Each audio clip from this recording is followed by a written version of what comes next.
Olá, bem-vindo à Conexão CEO.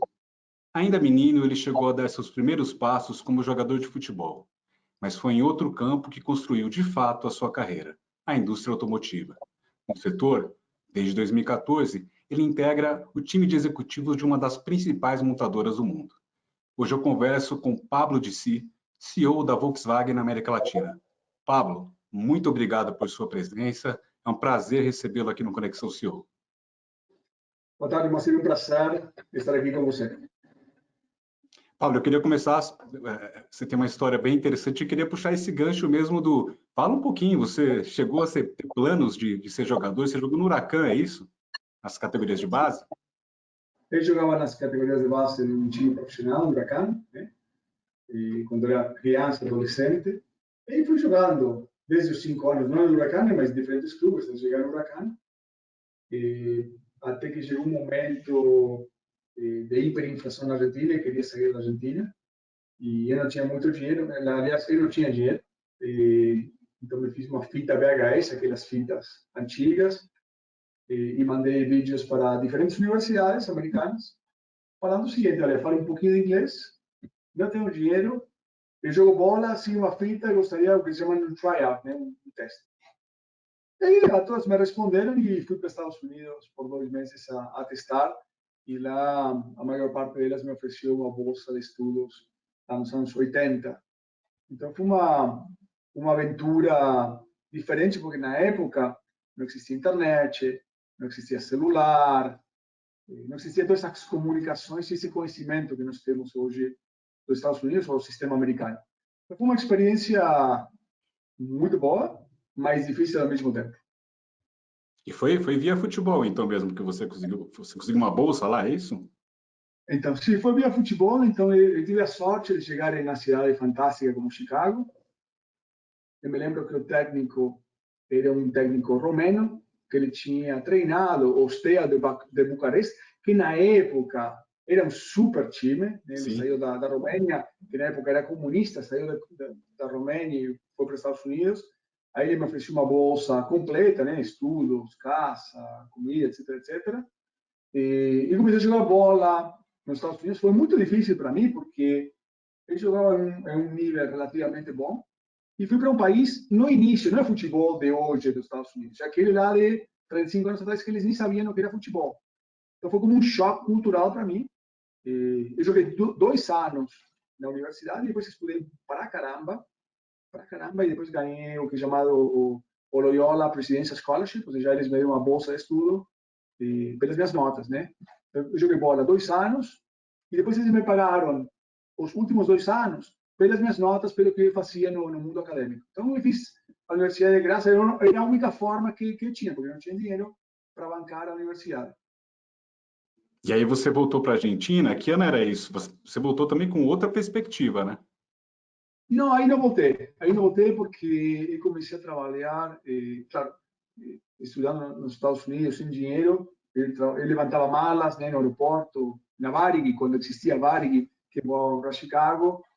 E quando acabei de estudar lá, eu comecei a trabalhar nos Estados Unidos, nos laboratórios Abbott, lá em Chicago.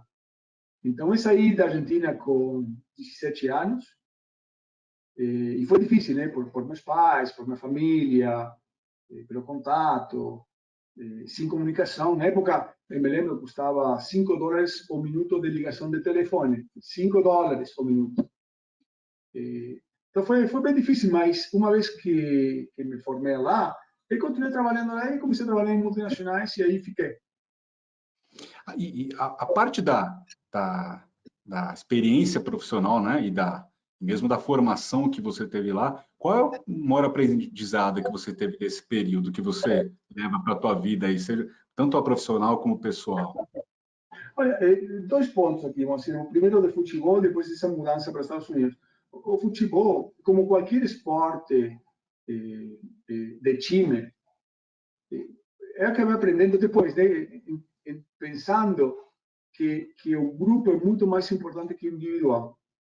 Sim, porque você sempre pode ter um jogador que ganha um jogo, mas um campeonato você precisa de 11 caras. E sempre vai ter um cara que não joga no seu potencial e o resto tem que compensar. Então, essa união, e eu joguei muitos times bons, mais ou menos joguei em times ruins, eu joguei em todo tipo de time. Mas aqueles que saí campeão em diferentes categorias, em diferentes lugares, foram aqueles que éramos mais unidos, né? Aquele que tinha como objetivo ganhar um campeonato e não olhava, olha, eu vou fazer o gol, eu quero me mostrar. Aquele time que criava senso de belonging, como chamam os americanos, né? Um senso de pertença. Então, isso para mim foi importante, e entender que isso pode ser replicado no mundo empresarial. Esse é um primeiro aprendizado. O segundo, você imagina eu indo para os Estados Unidos com 17 anos, sem dinheiro, sem poder conversar com meus pais todo dia por falta de dinheiro, sem conhecer ninguém. Um menino de 17 anos marca a personalidade, né? Para bem sem dominar totalmente o idioma também, né? Sem dominar o idioma, sem conhecer a cultura. Foi terrível. Os primeiros 2 anos foram terríveis, né? De chorar, de sofrer. Claro, muitas alegrias também. Mas foram. E você. Eu me encontrava em um lugar desconhecido, né? Que eu não conhecia nada. Então, aprendi tudo de zero e sem dinheiro. Foi muito difícil. Mas depois, isso vai ajudando na tua personalidade. Vai ajudando na tua personalidade. Eu fiquei mais duro, eu fiquei mais focado. Por exemplo, quando eu cheguei nos Estados Unidos, digamos, 17 anos, e eu tinha que tomar uma decisão, você não tem os valores tão sólidos. Eu sempre pensava, como meu pai e minha mãe tomariam essa decisão? Então, eu acho que isso que você aprende na tua casa, não é escola, claro que a escola é importante, a educação, mas que você aprende na tua casa de valores é super importante. Às vezes acertava, às vezes eu errava, e aí fui aprendendo, né? A indústria automotiva entrou quando na tua história? Como é que foi isso? Então, eu passei por várias empresas, entrei em 2001, vim para o Brasil, para uma empresa de consumo, chamada Kimberly-Clark, uma empresa muito boa. E em 2004, final, início de 2005, eu fui contratado pela Fiat, que na época não tinha a Fiat Chrysler, era Fiat. Iba pelo quinto CEO mundial, em 5 anos. E uma empresa falida, absolutamente falida. E aí eles me ofereceram para entrar em uma das empresas chamada Case New Holland, empresas de construção, agrícola, colheitadeira, etc, etc. E saí de São Paulo, voltei para Chicago e entrei no grupo Fiat. Depois saí, fui para Fiat Automóveis, depois para Chrysler. Esse aí foi o meu início no mundo industrial pesado, 2004, 2005. Bom, a gente falou de desafios, né? A Volkswagen, você ingressou na Volkswagen foi em 2014, né? 2014. A gente fala de desafios, bom, como vários outros setores, o setor automotivo, a indústria automobilística está passando por uma série de desafios, já vinha, né? Uma série de transformações, de disrupções. E você assumiu a operação aqui da América Latina em 2017. Conta um pouquinho desse desafio antes de a gente chegar nessa situação que a gente está vivendo agora. Eu acredito, independentemente da Volkswagen, do Brasil, que o mais importante de qualquer time é a cultura, né? É como você trata as pessoas, como você joga o jogo. Você vai jogar com bola no chão ou vai jogar as cotoveladas? Ou vai jogar para dar um chute na bola? Eu acho que estabelecer esses valores comuns é muito importante. Então, passamos muito tempo com o comitê executivo da Volkswagen e com o time gerencial, trabalhando na parte cultural, né? De assumir maior responsabilidade, de ter maior autonomia, de fazer as coisas que nós falamos, coisas que acho que são básicas, mas não tão básicas, né, nesse mundo. O time entrou nesse ritmo muito bom, muito rápido. Lançamos 20 carros em 3 anos e meio, pegamos maior responsabilidade de desenvolvimento, mas eu atribuo muito a qualidade das pessoas, e não só a parte técnica, sino a parte cultural, a vontade que o time da Volkswagen teve de mudar, a vontade do time da Volkswagen de assumir maior responsabilidade.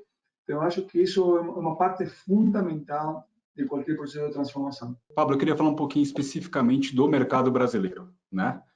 em termos de competitividade mesmo, antes de falar propriamente mais da operação da Volkswagen. A gente teve, no começo do ano, a saída da Ford, que era uma, de certa forma, esperada, mas, de certa forma, também chamou muita atenção. O que diz um pouco esse anúncio? O que diz sobre o cenário, sobre o mercado brasileiro? O Brasil tem desafios extremos de competitividade, né, nessa indústria, né?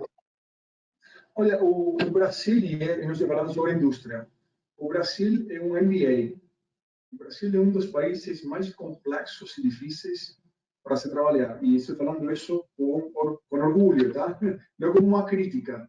Acho que o país tem profissionais muito capacitados, muito inteligentes, e a complexidade e o tamanho desse país faz que, e falo muito disso nas entrevistas, que um ano no Brasil são 7 anos em qualquer outro país. Porque é intenso, você chega na empresa e tem 10 problemas enormes a resolver. Então, essa complexidade faz que o profissional brasileiro tenha uma agilidade muito grande. O que você falou do problema da competitividade, se você olha a indústria do computador, a indústria do celular, a indústria do carro, é sempre a mesma história. Que logística, que a situação tributária, que a complexidade de PIS, COFINS e CMS, que não sei das quantas. Então, acho que esse sistema, se precisa mudar, eu já vejo no Brasil, já levo 15 anos no Brasil, e vejo que existe um desejo. Acho que isso vai, no mês de maio, ao Congresso, ao Senado. Mesmo que não seja reduzido o imposto, tem que simplificar. Simplificar, nós precisamos simplificar esse monstro que nós temos aqui. E depois, com o tempo, podemos ir reduzindo também os impostos, mas temos que eliminar toda essa burocracia que nós temos, que só gera custo, e porque depois, quando nós exportamos o produto, estamos exportando ineficiência, e ninguém quer pagar ineficiência ou impostos em outros países. Você diria que o Brasil está perdendo terreno, por exemplo, quando ele compete com os investimentos de outros países aqui da região, especificamente na indústria automotiva? Não sei se perdendo, mas poderia ter mais. E te falo que não sei se perdendo porque claro que cada país tem sua particularidade, né, de design, de desenho, de produto. Então, se você me falasse, olha, o mesmo carro da Alemanha é vendido no Brasil, eu te falaria, sim, vamos a perder sempre.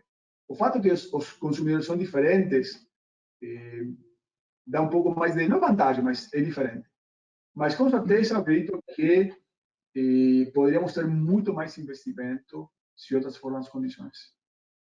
Quais seriam os fatores que, se a gente pensar, por exemplo, do Rota 2030 e até o Rota 2050, né? Que são temas que estão em pauta aí. Quais seriam, além do que você já citou aqui, da questão dos impostos, dessa complexidade, e quais são os outros fatores, quais é a agenda aí que o Brasil deveria priorizar? Porque a gente tem muita questão tecnológica também, né?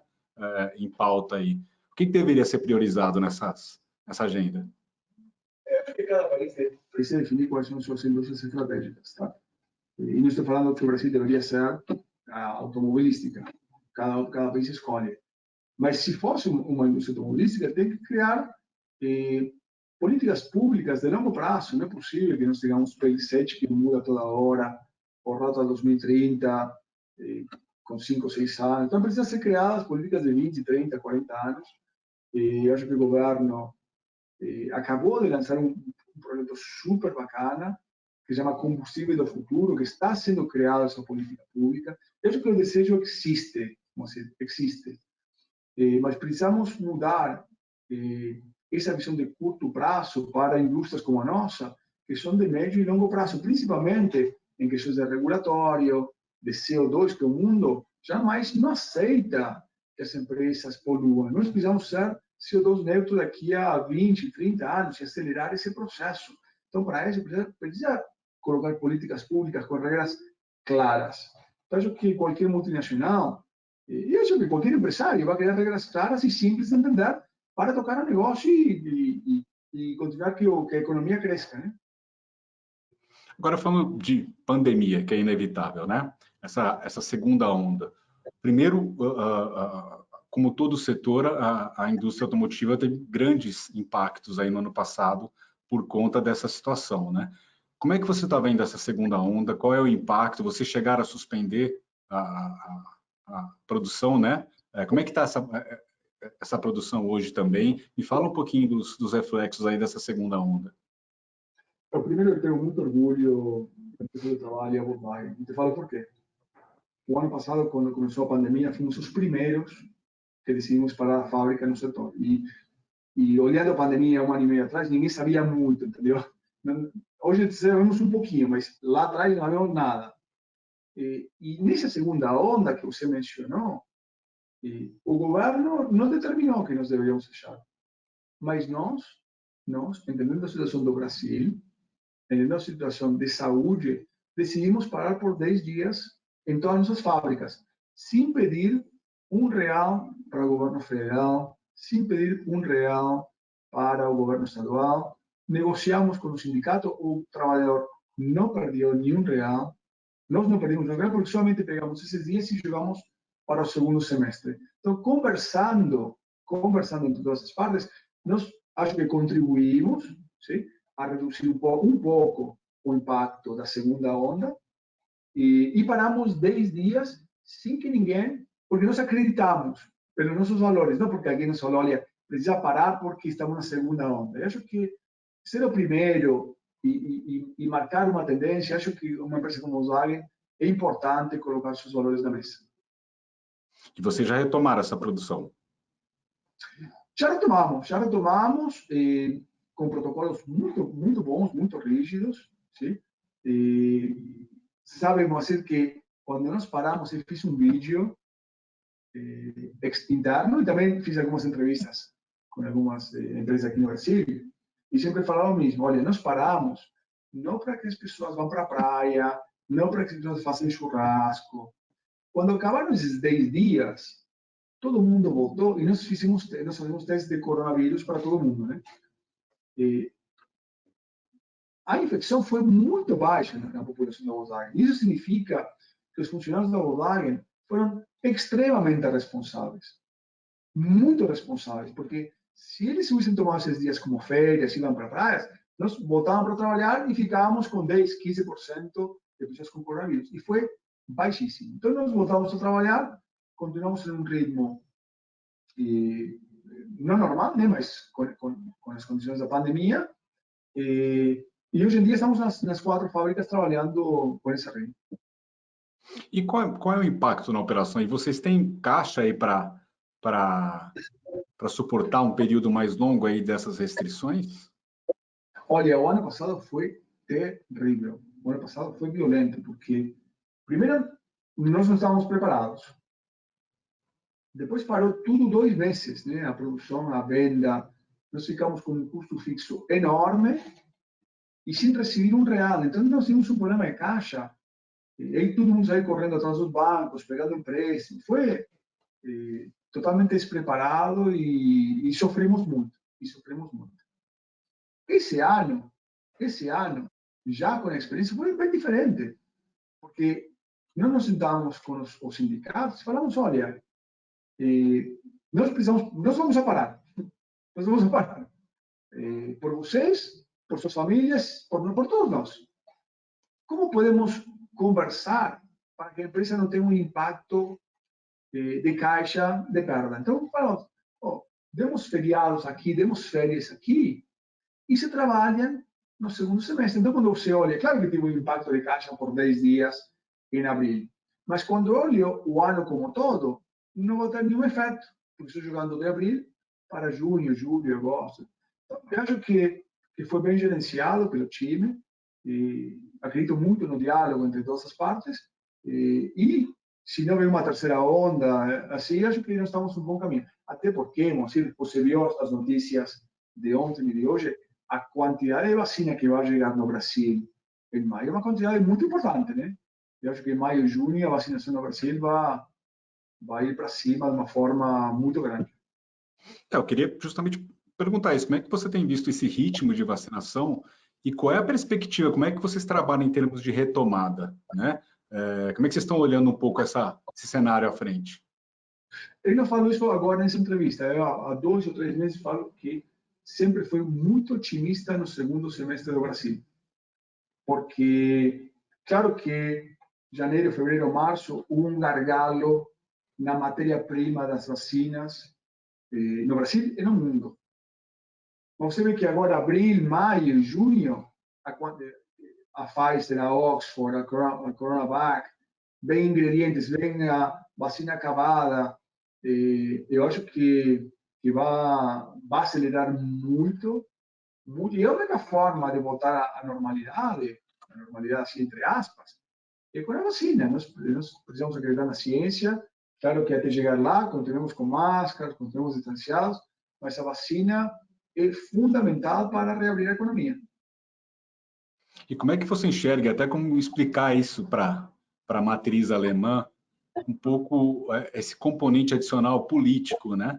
Que tem rondado, tem interferido em todas as esferas aí dos poderes aqui no Brasil, em todas as esferas, seja federal também, estadual, municipal, esse caldeirão político que está no entorno, aí, interferindo diretamente nessa crise. Como é que você enxerga isso e como é explicar também essa situação para a matriz? Olha, nós somos uma empresa política, né? E, sinceramente, quando eu converso com o presidente mundial ou com algum membro do board da Alemanha, sinceramente, nós não falamos da política. Nós sim falamos da economia, nós sim falamos do processo de vacinação, sim? E minha mensagem foi sempre, olha, o Brasil vai estar alguns meses atrasados, sim? Por falta de insumos também, né? Não só na parte política, por falta de insumos a nível mundial, e vai atrasar, mas uma vez que comecem a vacinar, não podemos esquecer, e já levo 15 anos no Brasil, que o Brasil tem um dos melhores sistemas públicos de saúde. Eu acho que as pessoas que moram, são brasileiros, não de coração como eu, mas nasceram aqui no Brasil, nasceram com o SUS. O SUS é ouro. O SUS é um programa fantástico. Antes da pandemia, o Brasil vacinava 3 milhões e meio por mês, de H1N1, de influenza, do que seja. Então, a base, a estrutura existe. Só que o que precisava ser trazido para aqui eram as vacinas. Agora que estão chegando no mês de maio, eu acho que vai acelerar até final de junho. Eu acho que a curva de saída vai ser muito, muito boa. Muito boa. Vou tentar arrancar alguns números agora de você, hein, Pablo. Vamos começar. Vocês cumpriram um investimento, me corrija aqui, de 7 bilhões no ano passado, né? Um ciclo de investimentos, né? Vocês estão iniciando um ciclo novo. É possível, você já tem definido aí o quanto vocês vão aportar aqui no país, na região também? Olha, nós já definimos os produtos, já definimos o investimento, não é hora de fazer nenhum anúncio, mas nós sim já estamos investindo no novo ciclo de produtos. Até porque tem muita mudança na regulação positiva, né? E nós já estamos trabalhando nos próximos produtos, mas como anúncio, por falta de... Acho que não é o tempo de fazer um anúncio de produto. Olha, nós temos coisas tão importantes no Brasil, como a saúde pública, o auxílio assistencial para as pessoas mais carentes. Então, nós definimos que, por enquanto, não iríamos fazer um anúncio. Mas isso não significa que a empresa está parada, nós continuamos trabalhando. Eu queria falar um pouquinho justamente do portfólio, né? O que você pode falar pela frente? Vocês já fizeram alguns lançamentos esse ano, né? O que você pode falar um pouquinho em termos de portfólio? Porque vocês têm bastante novidades aí nessa agenda, né? Sim, olha, macro, e depois começamos um pouquinho mais de detalhes. O importante, em nossa visão de médio e longo prazo, é que no Brasil vai continuar tendo 3 segmentos muito relevantes nos próximos 5 ou 10 anos. Independente se é flex, elétrico, depois falamos um pouco mais dessa nova energia renovável, mas como segmentos, os SUVs, os SUVs vão continuar crescendo, estão crescendo de uma forma exponencial. Há alguns anos já, né? Alguns anos, e acelerou, ou seja, aqui na pandemia, né? Com as restrições de viagem, as pessoas querem viajar mais no Brasil, eles querem carros maiores, com mais conforto, isso vai acelerar mais. O segmento da pickups, eu acredito muito no segmento das pickups, porque o Brasil, sendo um país agrícola, com uma forte mineração, sendo quase um continente e não um país, tem espaço para as pickups. E os carros compactos, né? Que os carros compactos, obviamente, pela situação econômica, que cada vez serão menos compactos, mas acho que é um segmento que, pelo volume, vai continuar sendo representativo. Então, nesse espaço, nós continuaremos fazendo lançamentos, trazendo produtos, E agora eu vou colocar mais um componente, que no Brasil vai ser com energias renováveis, né? Aí pode ser carro elétrico, carro híbrido, carro com etanol, com biocombustível. Então, acho que nós temos um portfólio e uma série de produtos que estão alinhados com uma visão sustentável de CO2, emissão zero até 2050 a nível mundial Volkswagen. Como você mesmo citou, eu ia até perguntar um pouco mais para frente, mas já que você citou, a Volkswagen tem um roadmap aí grande nesse espaço, né, de carros elétricos. Como é que o Brasil se posiciona, o Brasil e a região, na verdade, né, eles se posicionam um pouco nesse contexto? Há, por exemplo, perspectiva de trazer mais modelos para cá, até eventualmente de produzir aqui no país ou na região? Deixa eu começar com um conceito macro de nosso presidente, não, de Herbert Diess, a nível mundial. E acho que ele coloca muito bem, e acredito muito nisso, que nós precisamos ver como a energia é criada nos países. Porque dependendo de como é criada a energia, um carro elétrico pode ajudar ou não. É importante ver como é criada essa energia renovável, ou é gerada à base nuclear, ou é gerada à base de carvão, ou é gerada à base de água, o sol, etc. Então, o Brasil tem uma vantagem enorme em sua energia renovável e no etanol e biocombustível, que eu acredito muito. Agora, com esse pensamento, o Volkswagen tem uma bateria, uma estratégia muito forte de carros elétricos e híbridos, 70 carros elétricos, 60 híbridos nos próximos 6, 7 anos, a nível mundial. É uma barbaridade de produtos fantásticos, sim? E alguns desses produtos serão trazidos ao Brasil. Agora, o que nós precisamos fazer aqui como região é ver como colocamos um combustível sustentável nesse carro elétrico ou nesse carro híbrido. E nós já temos programas de pesquisa. Com a Única, né? A Única. E aqui deixa eu fazer uma analogia. Deixa eu fazer uma analogia com a soja ou com o minério de ferro. Sim? O Brasil é muito forte nesses commodities. Sim? Nós extraímos o commodity, enviamos para a China, para a Itália, para a França, para onde seja, e depois nós compramos os produtos acabados. Seja o azeite, seja o aço, seja o que seja. Eu acho que nós não podemos deixar que isso aconteça com o etanol. Acho que nós precisamos sim pegar o commodity, via pesquisa, transformar em célula, que abasteça o carro elétrico. Tem muitas empresas que estão estudando isso. O Volkswagen está estudando muito forte isso aí. E como podemos transformar nossa indústria à base de energia renovável, que é fantástica. Eu acho que o etanol e o biocombustível não está sendo bem comunicado aqui. Nós precisamos comunicar. É o mesmo que o SUS, né? O SUS é fantástico na minha visão.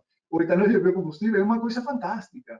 E nós precisamos entender a importância e o valor que tem isso para a indústria automobilística e de transportes, não só para carros. E fala um pouquinho, Pablo, dessa parceria com a Única, né? Você pode dar um pouquinho mais de detalhes, que ela vai exatamente nessa direção, né? Vai nessa direção. Então, aqui é pesquisa, né? Aqui você vai errar 1 milhão de vezes, 2 milhões de vezes, 3 milhões de vezes, não sei quantas vezes. Nós somos engenheiros muito bons. E como podemos transformar esse etanol em alguma célula, que não sei como, né? Em alguma garrafa. Se você me pergunta como vai ser, Pablo, eu vou responder, não sei. Você precisa pesquisar, precisa errar muito. Como podemos, se você pensa, de um ponto de vista físico, você não pode pegar o etanol líquido e transportar para a Europa. Por custos, por composição química, por uma série de fatores. Como podemos pegar esse líquido e transformar em um gás, uma célula, não sei, em alguma coisa que possa ser comprimido e que possa ser exportado com tecnologia e conhecimento brasileiro? Então, isso que nós estamos procurando com a Única. Tem outras empresas e outras universidades. Eu acredito que isso tem que ser, não um plano da Volkswagen, tem que ser um plano do Brasil. Nós vamos trabalhar com usinas de etanol. Nós precisamos trabalhar com universidades federais, com universidades estaduais, com o governo, com o ministro Bento de Minas e Energia, enfim, com a Anfávia. Acho que tem que ser um programa como o Carro Flex, né? Se lembra, em 1973, o Brasil definiu, precisamos reduzir a importação de petróleo, porque o Brasil não tinha dinheiro e tinha um problema cambial. E foi criada uma indústria de etanol. Mas não foi para uma empresa, foi para uma indústria. Então, aqui acho que nós precisamos pensar no Brasil primeiro. Eu não acho que o que nós fazemos com a única vai ser a única solução. É uma ideia, deve ter outras ideias que podem funcionar e que sejam aplicadas para o Brasil. Né? Tomara, um dos meus objetivos é que essa indústria seja sustentável nos próximos 10, 20, 30 anos, para que as pessoas, né, as futuras gerações, possam ter uma indústria automobilística forte. Quer dizer, ao mesmo tempo que isso se apresenta, né, essa questão dos carros elétricos, e até a questão do SG se apresenta como um desafio para o Brasil, também tem essa oportunidade de o Brasil se inserir de forma mais estratégica na cadeia aí, né, global, né? Eu acho que nós temos uma oportunidade única. Acho que nós não percebemos ainda o valor do etanol, o valor do biocombustível e a oportunidade no momento histórico que nós estamos no mundo. O fato que o carro só foi para elétrico ele é um fato, isso daí não vai mudar. O que nós estamos falando é como vamos abastecer esse carro com energia sustentável. Como vai ser gerada? E o Brasil tem uma fonte muito forte de energia renovável. Então, e isso é via pesquisa. Eu acho que tem que pesquisar, como já falei, tem que errar, e algum dia vai dar certo. Mas tem que começar, né? Como vocês estão fazendo, né?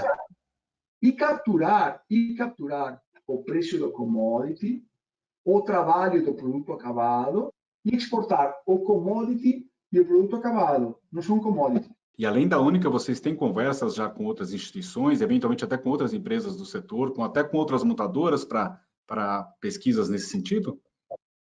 Estamos em conversas com a Fábio, sim, para ver como criamos. E, de novo, eu acredito muito nesses programas transversais, né? Eu acho que quanto mais empresas entrem, melhor. E quanto mais universidades entrem, melhor. E eu acredito muito no papel do governo, né? Aquela política pública estratégica que, como já falei, já foi criada o combustível do futuro algumas semanas atrás. Eu acho que é fundamental, porque terá um norte para onde ir. E não estou falando de benefícios, estou falando de políticas públicas, de como vai ser nossa estrutura de energia daqui a 20, 30, 40 anos. É isso que nós estamos falando. Sim. Agora, falando mais amplamente do setor mesmo, Pablo, essa questão dos carros elétricos, dos carros autônomos, né? Você tem, por exemplo, a Tesla aí atingindo, desde o ano passado, valores de mercado exorbitantes, a montadora mais valiosa do mundo. Vocês devem ouvir isso, como a gente ouve, vocês devem ouvir bem mais. Como é que se enxerga um pouco a competição nesse espaço entre as montadoras estabelecidas, tradicionais, de renome, como a própria Volkswagen e outras, e esses novos nomes, essas novas, não sei se é bem assim, mas desafiantes, né? Como é que se enxerga um pouco essa competição? Como isso estimula, desafia e estimula vocês? Estamos em um momento transformador nos últimos tempos, porque se nós olhamos os últimos 40, 50 anos, nós concorríamos com uma montadora americana, com uma montadora chinesa, com uma montadora japonesa, com uma italiana, era montadora contra montadora, produto, motor. E nos últimos 5, 8 anos, esse mundo mudou drasticamente. Então, hoje nós temos players tecnológicos de software, sim? Que não olham um carro só como um veículo, eles olham isso como um aparelho de software, como um aparelho conectado. Então, e eles têm uma pegada e uma conexão com o consumidor muito maior que uma montadora historicamente. Nós estamos em um processo de transformação violento, por isso você vê tantas associações, própria da Volkswagen, né? Faz uma associação aqui com a Microsoft para esse pedacinho, compramos uma empresa de tecnologia para esse outro pedacinho, o nosso presidente mundial falou que nós precisamos nos transformar em uma empresa de software e não de hardware. Então, nós estamos nessa transformação ao mesmo tempo que produzimos carros, ao mesmo tempo, e concorrendo com montadoras e com novos players. Então, eu acho que ao fim do dia, essa fórmula vai dar muito certo, porque vai trazer muita inovação, e muita inovação de fora e principalmente de dentro e principalmente de fora da indústria, de como o veículo pode ajudar e conectar mais a pessoa que está dirigindo, seja autônomo, seja via carro conectado. Então, essa transformação está acontecendo, vai acelerar, E eu acho que não todo mundo não é que vai sobreviver também, não. Isso é bem interessante, né? Essa mudança de abordagem de conceito de uma empresa de hardware para uma empresa de software, que pode ser atualizado constantemente, né? Mas é bem diferente, olha, de novo, em conversas com o nosso presidente mundial, ele sempre fala isso. A Tesla nasceu 60% com engenheiros de computação. E nós somos engenheiros, nossa empresa é de engenheiros. Ah, é melhor, é pior? Não, não é melhor, é pior. É diferente. É diferente. A empresa já nasceu de zero, focada no consumidor, focada, conectada, já tinha os dados do carro e do veículo, e nós não. Então, para mudar, e principalmente uma empresa como o tamanho da Volkswagen, com uma história, com uma tradição, com muita qualidade, com grandíssimos produtos, é um processo que demora. Mas, mesmo assim, sendo uma empresa tão grande, acho que nós estamos indo para uma velocidade muito rápida em nossa empresa de transformação mundial. Isso é um pouco da tua gestão também. Você vem, na região aqui, você vem promovendo muito isso, né? Me fala um pouco dessa mudança, de como é que você está promovendo essa mudança internamente também, aqui na América Latina. O conceito sai da cultura, né, como já falei. Mas quando o board da Alemanha confia na gente e fala, olha, vocês desenvolvam seus veículos, desenvolvam seu infotainment, o que nós chamamos de Voxplay. Nós somos uma das poucas empresas que fazemos o desenvolvimento com engenheiros e engenheiras brasileiros do infotainment, aquele negócio de você, o rádio, a conectividade. Que ganhou o mundo, inclusive, né? Vocês lançaram agora uma missão que vai estar sendo adotada globalmente ou não, né? Como é que foi um pouco esse projeto? Estamos exportando para 70 países do mundo Volkswagen. Então, imagina, nós passamos os últimos 4 anos de importar tecnologia a exportar tecnologia, a criar a tecnologia e a exportar. Então, para mim, eu acho que todo mundo, todo país e toda empresa tem competência para fazer carros. Tem gente muito boa nesse mundo. Mas exportar conhecimento, exportar tecnologia não é para qualquer um. E nós conseguimos, em 3 anos, criar, testar e lançar carros. Com uma nova tecnologia criada aqui. E 1 ano depois estamos exportando para 70 países. Acho que o time está de parabéns da Volkswagen. O crédito é 100% deles, porque eles tiveram autonomia, eles tiveram a coragem. Com certeza trabalhamos para caramba, com certeza erraram. Sim, não foi perfeito, não estou falando que foi perfeito, mas com muito conhecimento e muita coragem saiu, eu acho que está no caminho certo. E estamos no início dessa jornada, não é que já acabamos essa jornada, estamos no início. Conta um pouquinho desse sistema, é um sistema de infotainment, né? Dá um pouquinho mais de detalhes, o time por trás disso, como é que surgiu essa ideia e como ela foi evoluiu, foi concretizada, né? E para quantos países, você for 70 países, né? Está sendo exportado isso? Então, o conceito é foco no consumidor. Então, por exemplo, isso é um exemplo, Alemanha contra o brasileiro, infotainment. Quando nós desenvolvemos um sistema de vendas online, com tablet, que o concessionário vai à tua casa, ao teu trabalho, eu me lembro das conversas com os alemães, que eles queriam que o cliente clicasse até 49 vezes para escolher um veículo. E quando nós desenvolvemos a ferramenta aqui, era no máximo 3. Isso quer dizer que o alemão está errado e não certo? Claro que não. Claro que não. O cliente alemão é de uma forma e o brasileiro é outra. Então, você não pode ter um engenheiro alemão desenvolvendo produtos para um consumidor brasileiro e vice-versa. Vice-versa. Então, sai de um conceito de falar, amigos, amigas, vamos desenvolver um infotainment. Primeiro, que esteja alinhado com o consumidor local. Segundo, que possa ser exportado, mas não exportado com uma caixinha fixa. O conceito, né? Então, por exemplo, se o Waze é o navegador mais usado no Brasil, não sei se Waze ou Google Maps, não vou falar que seja Waze. Quando eu exporto isso, e isso aqui foi pensado 4 anos atrás, quando eu exporto isso para a Rússia, o navegador não vai ser o Waze, o navegador vai ser XXZ, sei lá, o que seja. Ele tem que ter a facilidade de colocar seu navegador para seu cliente russo. Não vai ser o Brasil que escolhe isso aqui. Então, quando você nasce com um conceito que seja flexível, que seja orientado ao consumidor, que seja maleável, que independentemente do mercado que for exportado, o cara lá pode mexer rápido e que coloque a cara do seu consumidor. Quando você conseguir todas essas, e com um custo de uma economia como o Brasil, né?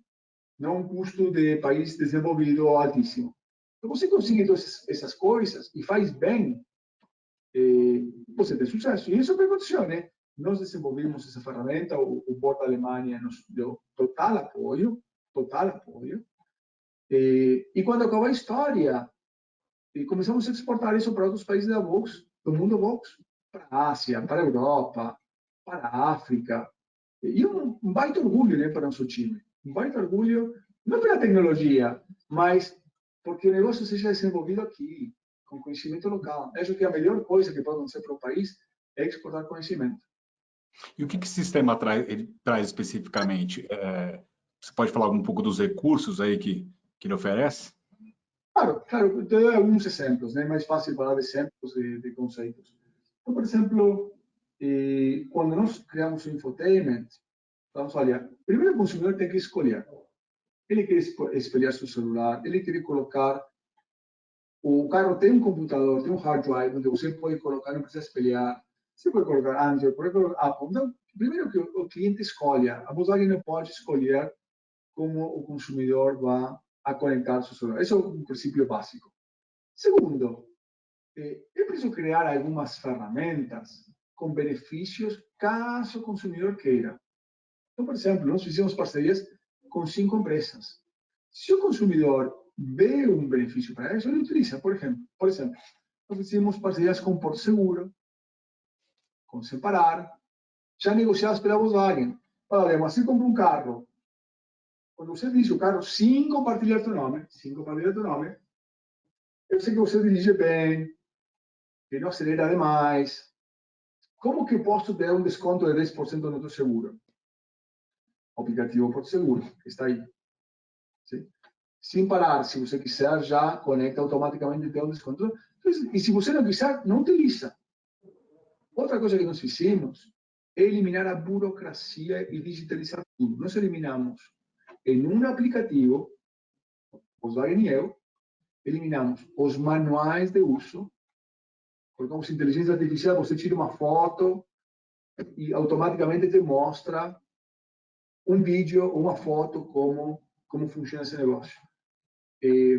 Eliminamos o papelzinho da célula de garantia, hoje é digital, e todo no aplicativo. Como simplifico tua vida? Quando você vai a uma concessionária Volkswagen e vai para uma concessionária, vai para outra, todo o teu histórico do teu veículo está em um aplicativo com os cursos, com as horas trabalhadas, está tudo no lugar. E essas questões, por exemplo, esses exemplos que você deu, são todos desenvolvimentos, as parcerias são locais, né? Mas são todas iniciativas locais que vocês estão tomando aí. Então, você pegou o ponto, é local. Agora, levamos esse infotainment para a Argentina.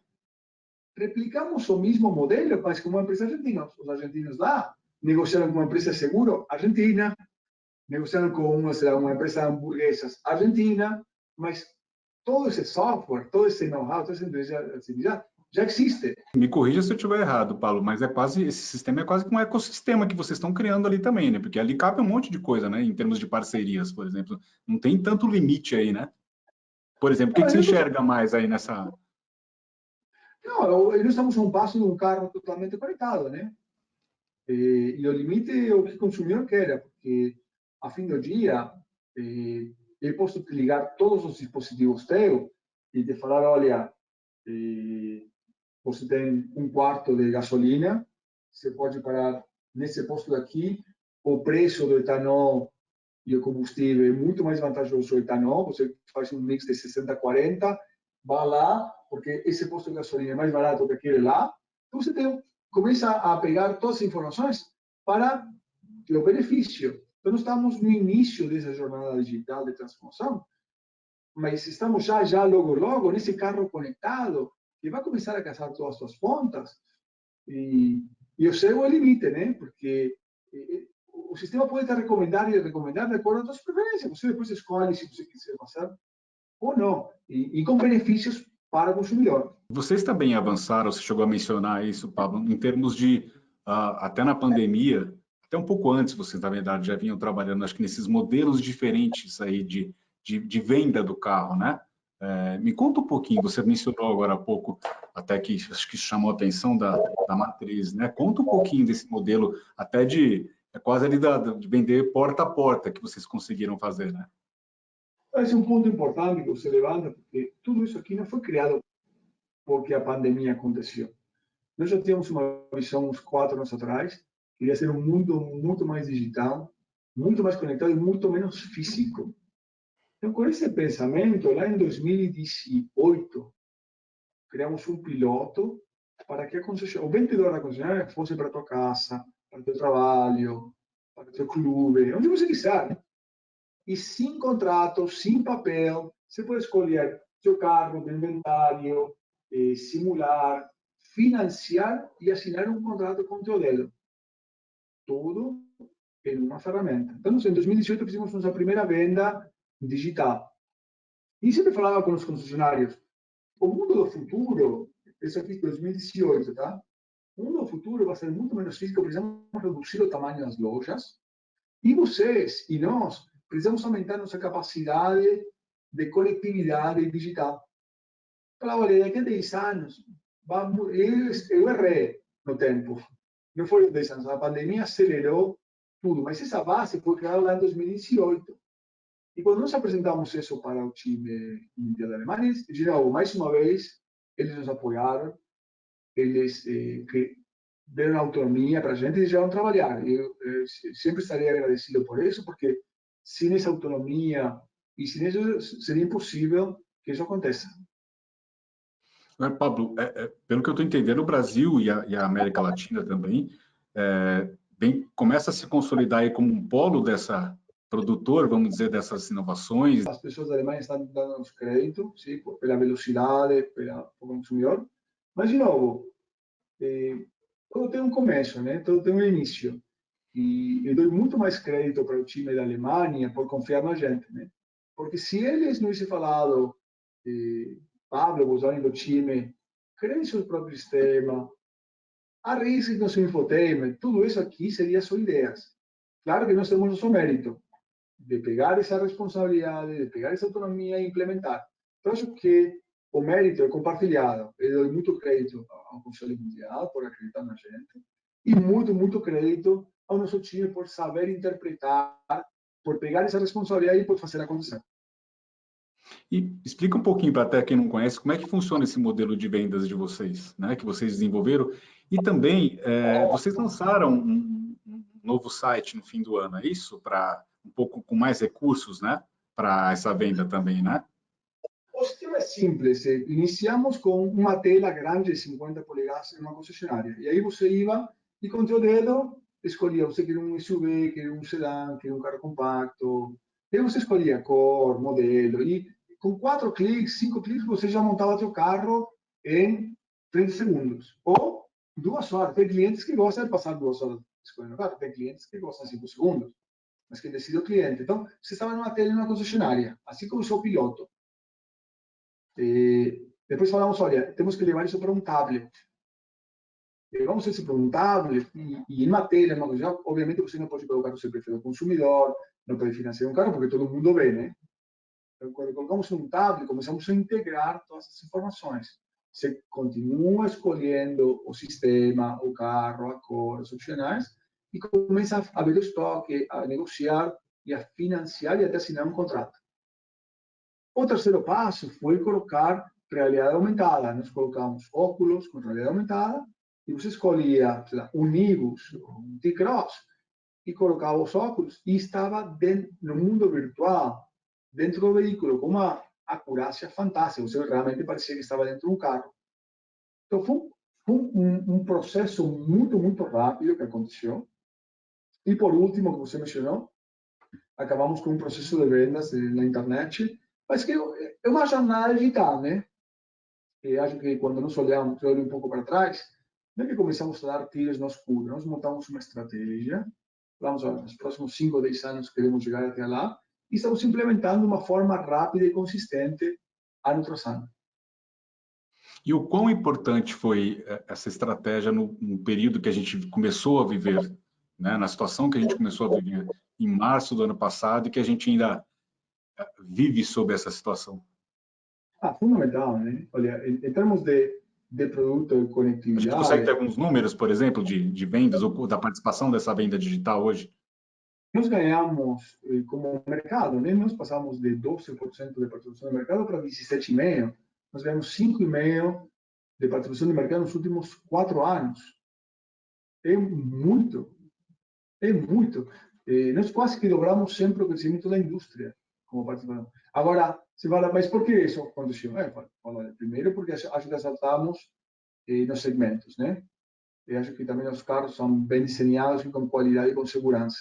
Estamos muito mais conectados. Então, não é uma solução que fala, olha, vendemos mais porque fizemos o sistema de venda digital. Não, não é assim. Você pode ter um sistema de venda digital e faz um carro que o consumidor não gosta, não vai vender nada, né? Por mais que seja digital. Então, que o conjunto da ópera, o time, colocar tudo isso junto, nos levou de passar de 12% a 17,5% de participação no mercado em só 4 anos. E, Paulo, além de todas essas mudanças também não estão, não nasceram com a pandemia, com a Covid-19, mas como você mesmo falou, com várias outras coisas, acho que foram aceleradas, né? Essa indústria tem sido impactada já há alguns anos também por uma mudança de comportamento ali do consumidor, né?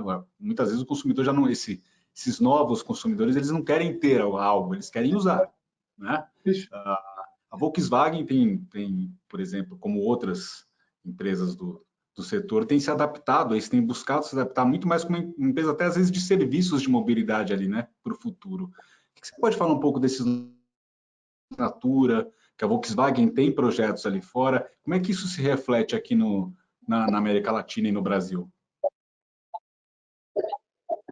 Nós começamos a experimentar com diferentes modelos de negócio desde 2019. E você falou muito bem. Pessoas que gostam da propriedade do veículo e pessoas que não gostam, que só querem usar. Então, nós lançamos o ano passado como piloto, com muito sucesso, o carro por subscrição. Então, você pode alugar um Nivus, pode alugar uma Tiguan, sim, por 1 ano, por 2 anos. De novo, o que está por trás disso, na minha visão, é conveniência. Você tem um carro hoje, você tem que pagar 4 ou 5 contas. O pagamento do carro, o IPTU, desculpa, o seguro, todas as despesas periféricas, estacionamento, enfim, todas essas despesas periféricas de um veículo. Quando você pega um carro por subscrição, você faz um pagamento para a Volkswagen. E a Volkswagen toma conta de todas essas despesas. Daqui a 1 ano, você gosta do mesmo carro, renova mais 1 ano. Você não gosta do carro, pega um outro carro. Pega outro carro do outro segmento, um SUV, uma picape, o que seja. Então, eu acho que esses modelos vão acelerar nossas vendas. Sim? E vai ter consumidor para todo tipo de modelos de negócio. Tem clientes, como assim, que preferem comprar veículos.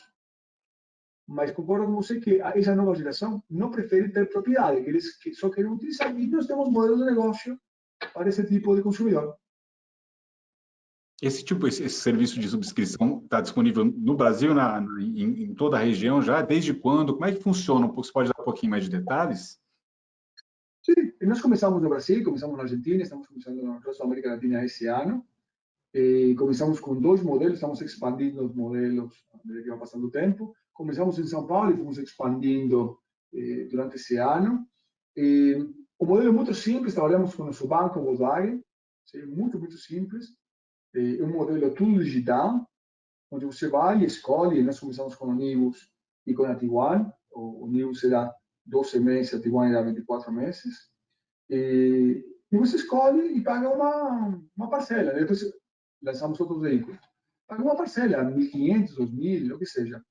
E o conceito por trás é a simplicidade e a conveniência. Sim? Então, você faz um contrato por 12 meses, utiliza o veículo. Sim? Depois de 12 meses, você quer comprar? Pode comprar. Quer devolver? Pode devolver. Quer estender mais 12 meses? Pode também. Quer trocar de modelo? Também pode. Então, dá uma flexibilidade E para alguns tipos de consumidores serve. Para outros falam, olha, eu prefiro comprar meu veículo e ficar 5 anos. E isso é bom. Quem vai definir esse negócio não vai ser a Volkswagen, vai ser o consumidor. Mas eu acho que, principalmente nas grandes cidades, esse modelo vai acelerar. Não sei se todo o Brasil, né? Mas nas grandes cidades esse modelo vai acelerar. Até porque esse carro por subscrição pode ser por semana ou por 15 dias. Porque imagina, você fica em São Paulo, ou em Rio de Janeiro, ou em Recife, uma grande cidade, Porto Alegre. Aí para, olha, segunda a sexta, eu posso dirigir um A, posso dirigir um Gol, um Polo. Mas sabe que esse sábado eu quero viajar 300 quilômetros. Eu quero pegar uma T-Cross, eu quero pegar uma T1. Então esses modelos vão evoluir com muita mais flexibilidade no futuro. Precisamos de volume, né, para chegar a isso. Mas eu enxergo que essa diversidade de modelos vai acelerar ainda mais no futuro, nos próximos 5, 10 anos. No caso do Brasil, vocês começaram isso em São Paulo e agora está deixando um pouco de ser um piloto, já estão expandindo para outras capitais? Isso. Agora, o problema que nós temos como indústria é a disponibilidade de veículos, né? Então, se tivesse disponível de veículos, de peças, seria em todo o Brasil, mas estamos tentando acertar as pontas para não frustrar os consumidores, né?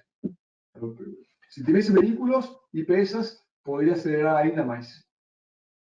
Não, Pablo, o papo, eu, por mim, ficaria aqui mais horas conversando, mas, de qualquer forma, tem algum ponto que a gente não tenha coberto ou que você acha interessante acrescentar aí para quem está nos vendo? Sim, o ponto estratégico para mim é fundamental. Se falamos um pouquinho sobre isto, mas acredito que é importante para as pessoas entenderem o seguinte: um veículo elétrico tem aproximadamente 10% das peças de um veículo a combustão. Sim? O Brasil tem uma altíssima competência, tem mais de 2 milhões de pessoas em toda a cadeia automotiva. Sim? A responsabilidade é nossa, de todos nós, não só da indústria automobilística. Encontrar uma solução. Nós estamos em um momento chave, fundamental. Temos muita possibilidade, acredito que o Brasil tem possibilidade, mas precisamos que essa possibilidade vire uma realidade daqui a 10, 20 anos para que teu filho, teu neto, o filho do amigo tenha trabalho, tenha uma indústria daqui a 10, 20, 30 anos. Então, eu acho que essa é a mensagem que eu gostaria de dar para fechar nossa conversa. E para que o Brasil se posicione de forma mais estratégica aí nessa transformação da indústria, né? Eu acredito que acho que nós vamos conseguir. Isso é parte, né? Quando eu falo Brasil, não é alguém lá fora, eu faço parte e me faço responsável também da minha parte. Não, legal. Muito obrigado pela conversa, viu? Pela tua participação, Pablo. Muito obrigado a você, é um prazer. E quando tenhamos novidades, podemos fazer outro bate-papo. Legal. E obrigado a você que nos acompanhou. Você pode acessar esse e outros conteúdos no nosso site neofeed.com.br e no nosso canal no YouTube. Obrigado e até o próximo programa.